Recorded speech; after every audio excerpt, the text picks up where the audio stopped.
রাজবাড়ী জেলার গোয়ালন্দ উপজেলার দৌলদিয়ার পদ্মাপাড়ে দেশের বৃহত্তম যৌনপল্লী। একসময় এই পল্লী রাত দিন 24 ঘন্টায় ছিল জমজমাট। তবে সেই পরিস্থিতি বদলেছে। আর্থিক কষ্টে দিনানিপাত করছেন এখানকার বাসিন্দারা। সম্প্রতি অস্থির পরিস্থিতির মধ্যে দিয়ে যাচ্ছে পুরো দেশ।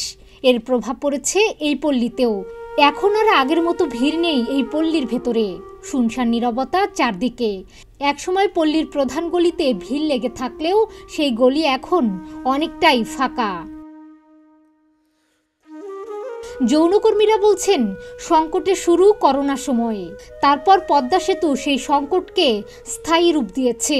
ফেরিঘাটকে কেন্দ্র করে গড়ে ওঠা এই পল্লীতে নেই আগের মতো খদ্দেরের চাপ।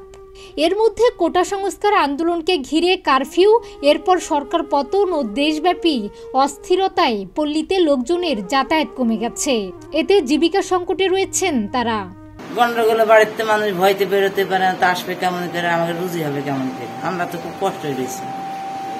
সেতু হওয়ার পরে কষ্ট হয়েছিল, এখন টুকটাক হয়। লকডাউনের পরে একটু ডাল যাইতেছে। আগের মতো এখানে জমজট একটু কম, কারণ সারা বাংলাদেশের অবস্থা খারাপ। সেই হিসেবে আমাদের রাজবাড়ী জেলায় অনেক ভালো আছে। এই জায়গা কোনো মারামারি, গ্যাঞ্জাম, ফ্যাসাদ আমাদের রাজবাড়ী জেলার ভিতরে নেই। আর অভাবের কথা বলছেন, অভাব তো শুরু হয়েছে করোনার থেকে।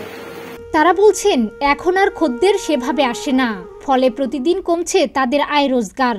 এই পল্লীতে বসবাসরত যৌনকর্মীর দিন কাটছে চরম কষ্টে।